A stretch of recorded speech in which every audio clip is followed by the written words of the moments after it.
แต่มาศึกษาอยู่ที่นาใส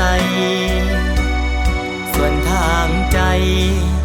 ของอายคิดฮอดบ้านเฮาคิดฮอดเจ้าได้คำแพง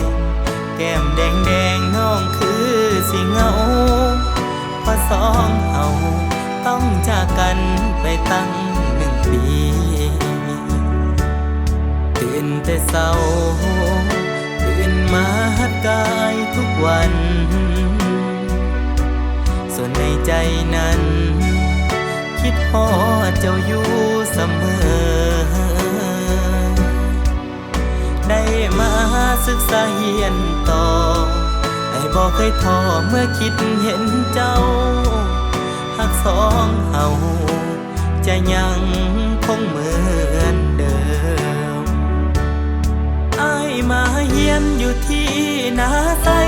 อ้ายบ่ได้ไปทั้งใดดอกลา5 โมง9 โมงก็ต้องมาลงแถวให้ทันอ้ายเฮ็ดตามความฝันที่พ่อแม่นั้นได้ส่งเสริมให้ทั้งกายทั้งดวงใจ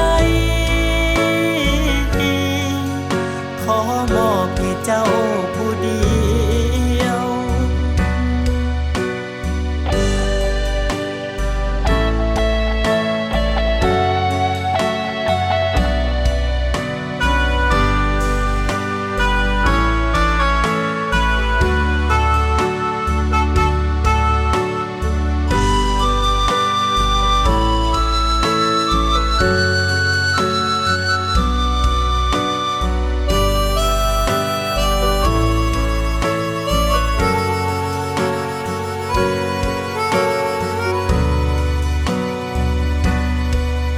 แต่เช้าตื่นมาหัดกายทุกวันส่วนในใจนั้นคิดฮอดเจ้าอยู่เสมอได้มาศึกษาเรียนต่อไอ้บ่เคยท้อเมื่อคิดเห็นเจ้าหักสองเฮาจะยังคงเหมือนเดิมอ้ายมาเยี่ยมอยู่ที่นาไซอ้ายบ่ได้ไปทั้งใดดอกลา5 โมง9 โมงก็ต้องมาลงแถวให้ทันอ้ายเฮ็ดตามความฝัน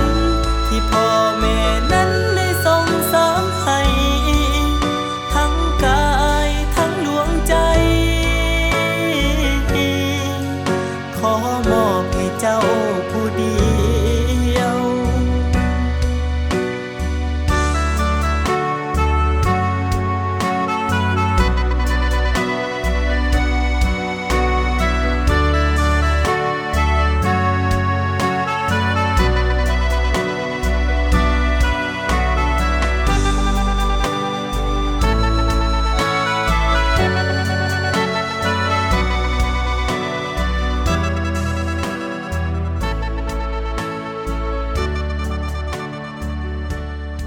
1 2 3 แอคชั่นยังที่นาไซ